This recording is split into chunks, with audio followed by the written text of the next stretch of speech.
हर कर्म अपना करेंगे, है वतन तेरे लिए, दिल दिया है जहाँ भी देंगे, है वतन तेरे लिए। આઝાદીની ઝંખના સમગ્ર ભારત વર્ષમાં કાશ્મીરથી કન્યાકુમારી અને ઓખાથી આસામ સુધીની જાગી ઉઠી હતી. લોકમાન્ય ટિળકે ઘોષણા કરી કે Swaraj is my birthright and I shall have it. સ્વરાજ મારો જન્મસિદ્ધ અધિકાર છે, આની મેં ઘેતના.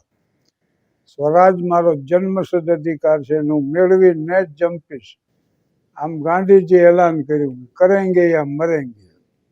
સુભાષ બાબુએ કીધું કે તુમ મુझे ખૂન દો, मैं तुम्हें आज़ादी दूंगा.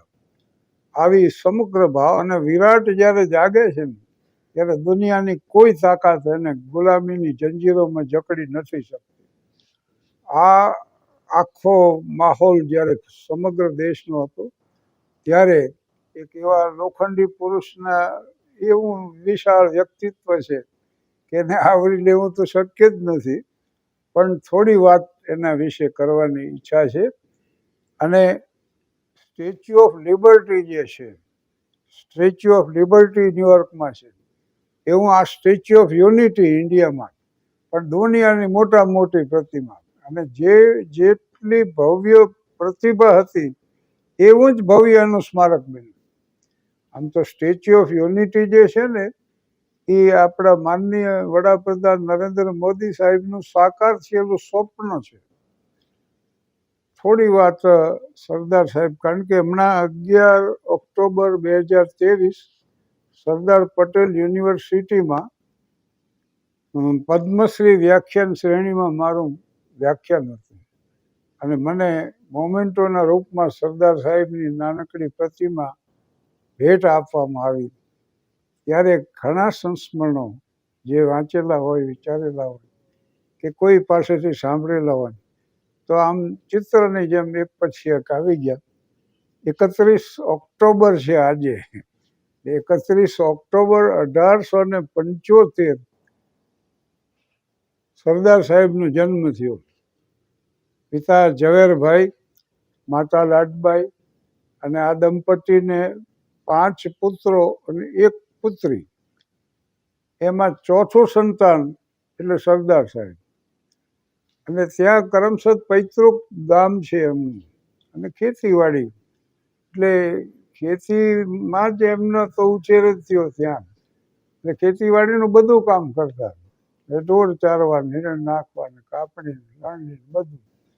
અને પછી પેટલાદ ભણવા માટે આવેલા.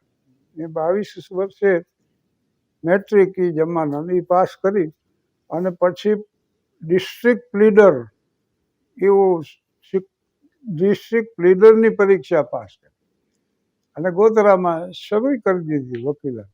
આમ તો છે ને બેરિસ્ટર થવા માટે સરદાર સાહેબને ઇંગ્લેન્ડ જવાનું હતું. હવે પાસપોર્ટમાં VJ પટેલ એ રીતે હતું, પણ વિઠ્ઠલભાઈ એમના મોટાભાઈ એની ઈચ્છા હતી કે હું બેરિસ્ટર થઈ આવું, એટલે ચૂપચાપ એમણે સુપ્રત કરી દીધું સમગ્ર સાહિત્ય. વિઠ્ઠલભાઈ ઇંગ્લેન્ડ જઈને બેરિસ્ટર છે અને એ બેરિસ્ટર થઈને મુંબઈમાં સેટલ છે.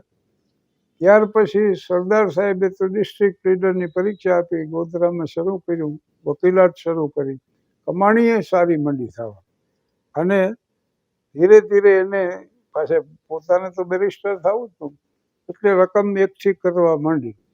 10,000 જેવી રકમ થઈ. પછી એમણે નિર્ણય કર્યો અને ગોધરાથી પછી બોરસદ આવ્યા. અને બોરસદ આવ્યા પછી ત્યાં તો 17 વર્ષની ઉંમર, એ જમાનામાં તો આ ઉંમર પુખ્ત ગણાતી. એટલે 17 વર્ષની ઉંમરે તેમના લગ્ન થયા ઝવેરબા સાથે. 4 વર્ષ એનાથી નાના હશે. એટલે આ રીતે આ દંપતીનું લગ્ન જીવન શરૂ થયું. કઈ રીતે કે ભણવાનું ચાલુ રાખ્યું. વલ્લભભાઈએ લગ્ન થયા પછી ભણવાનું ચાલુ રાખ્યું. એટલે 8 વર્ષ સુધી તો બોલાવ્યા જ નહીં ઝવેરબાને. એના પિયર ગાના છે, પડકે નાનું ગામ, ત્યાં જ રહ્યા એમ. અને ત્યાર પછી બોલાવ્યો ત્યાં અમને ઇંગ્લેન્ડ જવાનું થયું. પણ સરદાર સાહેબનું એક વાત બહુ સ્પષ્ટ હતી કે એને જીવનમાં સફળતાને પ્રાધાન્ય આપ્યું, અને સફળતાને એવી રીતે પ્રાધાન્ય આપ્યું કે પછી એ તરફ જ લક્ષ્યાંક હોવું જોઈએ. When you are clear in your vision, clarity it self is the action. આ એમાં પ્રમાણિત થાય.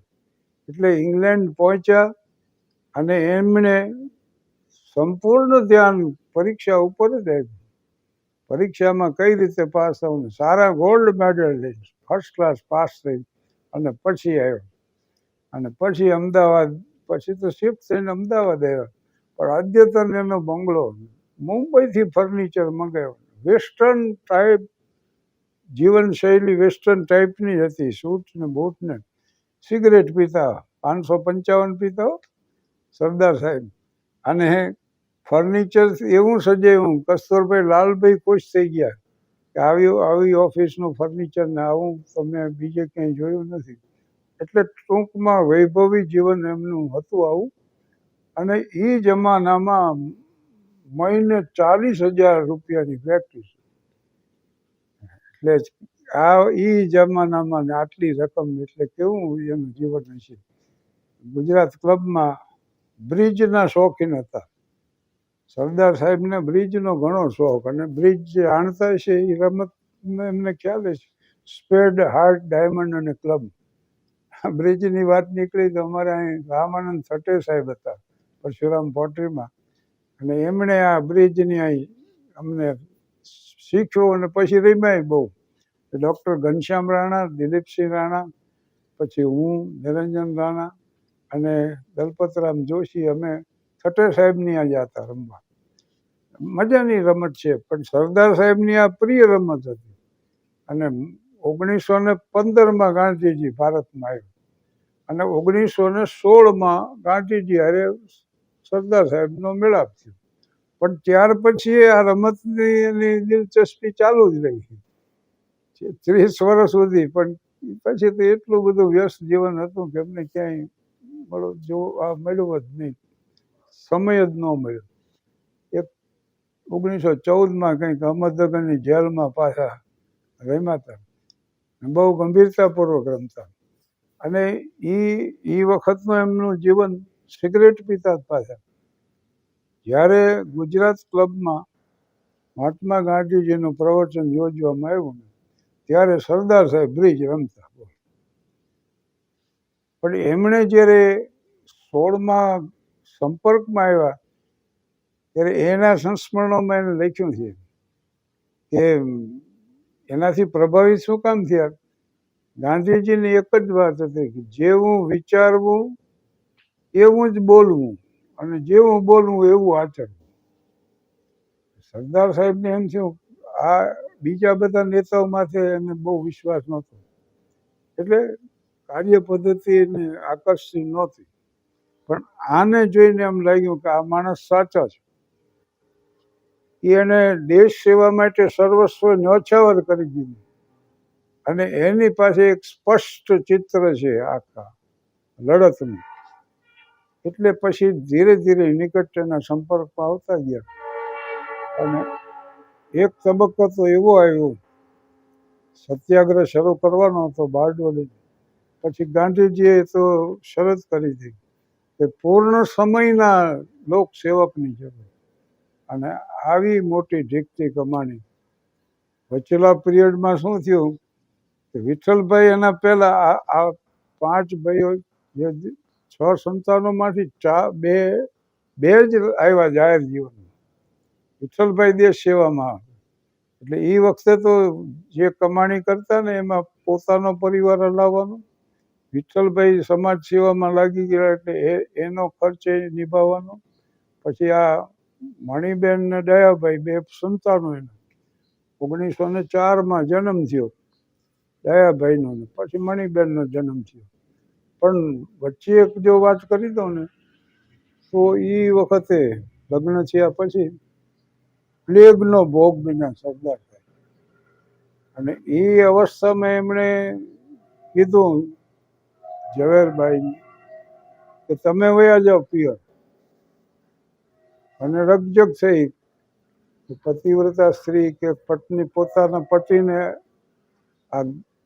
આવી બીમારીમાં છોડીને કઈ રીતે જઈએ? પણ તો એ જમાનાના કૌટુંબિક પરિવારને બંધનને એના જે રીતિઓ એને સરદારે ધાર્યું જ કર્યું, એમને મોકલી દીધા. પ્લેગમાંથી તો એ સાજા થઈ ગયા. અને ત્યાર પછી બન્યું એવું કે આ બે સંતાનોના એટલો સમય જારે રહ્યા હતા, એમાં ઝવેરબાને આંતરડાની તકલીફ ઊભી થઈ. ત્યાં ક્યાંય દવા થઈ શકે એવું નહોતું, એટલે સરદાર સાહેબ એને મુંબઈ લઈ ગયા, કામા હોસ્પિટલમાં દાખલ કર્યા. અને ડૉક્ટરે એવું કીધું કે થોડો સમય રાહ જોવો. એ વખતે બોરસદમાં હાલતી આમની પ્રેક્ટિસને એટલો બધો કામનો બોજ હતો, એટલે એમને એમને દવાખાનામાં છોડી અને અહીં આવતા રહ્યા. એનો કેસ શરૂ થયો.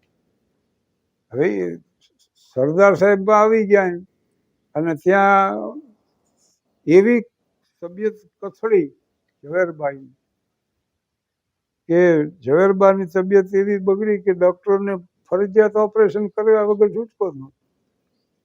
સરદાર સાહેબની ગેરહાજરીમાં ઓપરેશન કરી નાખ્યું અને ઓપરેશન સક્સેસ એવો તાર મોકલી દીધો. તાર મળી ગયો. વળી થોડાક દિવસ પૈસા સરદાર સાહેબ બરોબર કોર્ટમાં દલીલ કરતા હતા અને અહીંયા આમની તબિયત બગડી. થોડાક દિવસ પછી એવી બગડી અને કમનસીબે કે ઝવેરબાનું અવસાન છે. અને એ અવસાનનો તાર આવ્યો કોર્ટમાં, પણ તાર આમ લઈ વાંચીને મૂકી દીધો અને દલીલો ચાલુ રાખી. યુવા વયે પત્નીનો આમ અંતિમ વિદાયનો તાર, પણ એ આઘાત સહન કરી લીધો. અને 1900 થી 1909 આ સમય દરમિયાન જ એમાં એ પ્લેગની વાત મેં કરી, એ વખતે એમને જવું પડ્યું. પછી આ સંતાનો વખતે એ ગયા છે અહીંયા, એટલે માંડ એમ માનો ને 4-5 વર્ષ દાંપત્ય જીવન રહ્યું હોય તો રહ્યું. પછી વિધુર થયા પછી તો આવી કમાણી, આવા બેરિસ્ટર હતા, એટલે ઘણા દબાણો એમના ઉપર હતા, પણ ન રહે. સમગ્ર જીવન એમને વિતાવી દીધું એમને. અને કરુણતા તો એ હતી કે પુત્ર ડાયાભાઈએ 29 વર્ષની વયે પાછા એ વિધુર છે. વલ્લભભાઈએ પુત્રને પત્ર લખ્યો કે જો એકલતા તને વાંધો ન હોય રહેવામાં, બાળક હતું અને તું બીજી વાર પરણ અને પત્ની આવશે ને એ બાળકને સાચવશે એવા ભ્રમમાં ન રહે, એટલે બની શકે તો આ રીતે જીવન જીવો. છતાં તારી ઈચ્છા જાણવા માટે મેં પત્ર લખ્યો. પણ એને એમ જ કર્યું. અમારે તો છે ને અહીં સુરેન્દ્રનગર લોકસભાની કોન્સ્ટિટ્યુન્સીમાં દયાભાઈ પટેલ અહીં ઉમેદવાર તરીકે ઉભા છે અને પ્રવચન સાંભળેલા છે મેં તેના. તો આને બાપ આગળ ચલાવી ગાંધીજીના સંપર્કમાં આવી ગયા પછી મગજ બંધ કરી અને તાળું મારીને મેં ચાવી ગાંધીજીને સુપરત કરી દીધી, એમ કહેતા સરદાર સાહેબ. અને સાવ વાસ્તવવાદી. ઉર્દુ મુસ્લિમોની ભાષા છે એટલે એની અવગણના કરવી એવું હતું જ નહીં. ટીકાઓ એ અનેક પ્રકારની થઈ છે. આજકાલ જે ઉર્દુ સામાયિક નીકળ્યું ને એના જોશ મહિલાબાદી જમાનાના ક્રાંતિકારી શાયર, અને એના એવા ઉદ્દામ વિચારો હતા. લોકોને એમ લાગ્યું કે સરદાર સાહેબ આની નિમણૂક નહીં કરે તંત્રી તરીકે. એમની પાસે જ્યારે આ કેસ આવ્યો ત્યારે એને એની નિમણૂક કરી. પૃથ્વી થિયેટર્સ, હવે આ નવી પેઢીને બહુ પરિચિત નથી. પરિચય પૃથ્વીરાજ કપૂર, રાજ કપૂરના પિતા, અને સોહરાબ મોદી, એ જમાનાના ધુરંધર કલાકારો નાટકના. સંવાદો શું એના જોરદાર. પૃથ્વી થિયેટર્સ એ સંસ્થા પૃથ્વીરાજ કપૂરે સ્થાપેલી, અને પૈસો ને દીવાર ને પઠાણ ને એવા નાટકો અમારે રાજકોટે આવતા બધા. એકવાર તો એવું થયું કે હું ઓખા જતો, મારા મોટાભાઈ ત્યાં બુકિંગ ક્લાર્ક હતા રેલવે સ્ટેશન ઉપર, છોટો મિયા એસ રાઠોડ. અને એ જ સૌરાષ્ટ્ર મેલમાં આખો આગલો ડબ્બો કપૂર પરિવારનો રિઝર્વ હતો. પૃથ્વીરાજ કપૂર ને રાજ કપૂર ને શમી કપૂર આખું ફેમિલી જમા હતું. 3rd ક્લાસનો ડબ્બો પણ આખો એ ફેમિલી માટે રિઝર્વ હતો. અને એ લોકો દ્વારકાધીશના દર્શને આવે એટલે ત્યાં ખાલી જોયો પરિવારને આમ ઉતરીને પસાર થતો. પણ થયું એવું કે પૃથ્વી થિયેટર્સને આર્થિક મુશ્કેલી એટલી બધી આવી પડી કે બંધ કરવું પડે એવી સ્થિતિ સર્જાઈ. એટલે પૃથ્વીરાજ કપૂર અને રાજ કપૂર બે સરદાર સાહેબ પાસે ગયા અને એમને વિનંતી કરી. જે સમજતા હતા કે દેશભક્તિના આવા નાટકો આને કર્યા છે, સમર્પિત જીવન હતું પૃથ્વીરાજ કપૂર. એણે પૃથ્વી થિયેટર્સને કરમુક્ત કરી દીધું. હવે આપણને એમ થાય કે સરદાર સાહેબને ક્રિકેટને શું લેવા દેવા, પણ ભારત અને કોમનવેલ્થ ટીમની સ્પર્ધા જ્યારે દિલ્હીમાં હતી ને, ક્રિકેટ મેચ યોજાનો હતો, ત્યારે 1 કલાક એને ફાળ્યો આ ક્રિકેટ મેચ જોવા માટે. અને એને નાના હતા સેક્રેટરી, એને કમેન્ટ શું કરી હતી સરદાર સાહેબે કે આપણા ખેલાડીઓમાં જ્યાં સુધી શારીરિક શક્તિ તંદુરસ્તી નહીં હોય ત્યાં સુધી આંતરરાષ્ટ્રીય ક્ષેત્રે આપણે પ્રતિભા નહીં ઉપસાવી શકીએ. બીજી વાત એમણે એ જ કરી હતી એ વખતે કે ફાસ્ટ બોલરોની ઇન્ડિયાની ટીમમાં જરૂર છે. તો આવી જે બાબતો છે સામાન્ય રીતે પ્રચલિત નથી. સૌથી મોટું જો પ્રદાન હોય, એક તો જાણે અનેક પ્રકારની બીમારીઓથી તંદુરસ્તી ઓછી ને ઓછી થતી જતી, અને જ્યારે આમ તો 47 થી 50 સુધીનો જ સમય મળ્યો, બાકીનો સમય સત્યાગ્રહમાં, લડતોમાં, જેલમાં એવી રીતે એમણે પસાર કર્યો. અને આઝાદી આવ્યા પછી મોટામાં મોટો પ્રશ્ન એટલે આગલાના 50 દિવસનો જ વચ્ચે સમય હતો. અને આ રજવાડાઓનો પ્રશ્ન 554 રજવાડાઓ, 202 જેટલા તો સૌરાષ્ટ્રમાં, 13 વિભાગમાં અંગ્રેજોએ વેચ્યા. અને આમ છે ને 40% તો ડબલ ગુલામી હતી. રાજ અંગ્રેજોનું કહેવાય પણ સત્તા પાછી રાજવીઓની. સ્થાનિક રાજવીઓ જે હતા ને બહુ જ ઓછા પ્રજાવત્સલ લોક કલ્યાણના કામો કરનારા. સયાજીરાવ મહારાજા જેવાના ઉદાહરણ ઓછા મળે ખરા, પણ બહુ ઓછા. એમને મોજ શોખ, ભોગવિલાસ, મહેલો, જાહેર ઝવેરાત, વિદેશ પ્રવાસો, શિકાર, રાણીઓ એવા બધામાં મોટા ભાગના જાતા.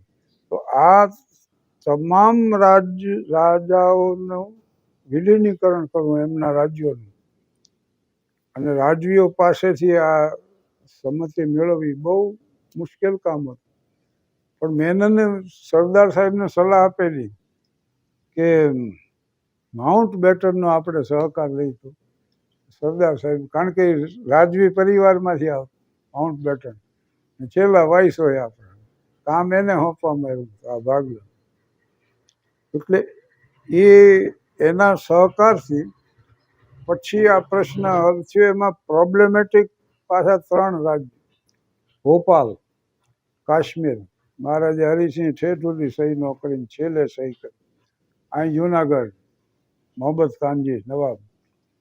પણ આ તમામ રજવાડાઓનું વિલીનીકરણ જે કર્યું ને એ અભૂતપૂર્વ કામ. એક પ્રસંગ વચ્ચે કહી દઉં, સરદાર સાહેબને ત્યાં બધા મણિબેન હતા, મહાવીર ત્યાગી સંસદ સભ્ય હતા દેશભક્ત, અને સુશીલા નાયર. બધા બેઠા બેઠા મજાક કરતા, ચર્ચા કરતા. એમાં મહાવીર ત્યાગીએ એવું કીધું મણિબેનને કે મણિબેન, આ તમે સરદાર સાહેબના દીકરી ઉઠીને આવા કપડાં પહેરો, આ તમારા હાડલાને છીગડા માર્યા છે, ફાટેલો. એટલે સુશીલાબેને કીધું કે મણિબેન રેટીઓ કાઢે છે, એમાંથી સૂતર તંતાય, ખાદી તૈયાર થાય, સરદાર સાહેબના જબ્બા ધોતી તૈયાર બને, અને ત્યાર પછી જે કાપડ વધે ને એમાંથી એના સાડલા તૈયાર થાય. એટલે સરદાર વલ્લભભાઈ પટેલ સાહેબે કીધું કે જેનો બાપ કમાતો ન હોય ને એની દીકરી પાસે ક્યાંથી આવા સારા સાધના હોય. હવે 554 રજવાડા અને એનું વિલીનીકરણ કરી અને જે સામ્રાજ્ય સરદાર સાહેબે સ્થાપ્યું ને એવું નહોતું સમુદ્રગુપ્તનું, કે નહોતું વિક્રમાદિત્યનું, કે નહોતું સમ્રાટ અશોકનું, કે નહોતું અકબર. હિન્દુસ્તાનમાં આટલું વિશાળ સામ્રાજ્ય એક પણ રાજવીઓના વખતમાં. પ્રાચીન પાંડવો કૌરવના વાત જુદી છે, તેથી તો ગાંધાર અત્યારનું અફઘાનિસ્તાન એ હતું, વિશાળ હતી ભૂમિ. પણ આવું સામ્રાજ્ય સરદાર સાહેબના પ્રયત્નથી જ પ્રસ્થાપિત થયું. અને એક જમાનાની 40,000ની જેની કમાણી, સરદાર સાહેબનો અંત જે દી આવ્યો અને તે દી 15મી ડિસેમ્બર સવારના 9:27 અને 9 લાખ છે. આપણને એમ થાય ને કે આવું શુષ્ક જીવન જીવનાર, કે આટલા વ્યસ્ત રહેનાર, કે રાજકારણના આવા મહામાનવ, એને સંગીતને શું, પણ સરદાર સાહેબે છેલ્લી ઈચ્છા એ વ્યક્ત કરી કે સંગી વીણા સાંભળવી. નારાયણ R.K. નારાયણ જેવા એક સંગીતકાર હતા, એ નારાયણને વીણાના સ્વરો છેડ્યા અને સરદાર સાહેબનો શ્વાસ ધીરે ધીરે ધીરે મંદ પડતા ગયો. એની હારે વીણાના સ્વરો ભર્યા અને 9:27 સમય થયો. આ મહામાનવે આ દેશની વિદાય લીધી અને ભારતને ઋણી રાખ્યું. જે પ્રતિભા એમની હતી એ પ્રતિભાને અનુરૂપ અત્યારે સ્ટેચ્યુ ઓફ યુનિટી, અને એના વિશે જ્યારે જાણી ત્યારે અત્યંત આનંદ થાય છે. આભાર, ધન્યવાદ.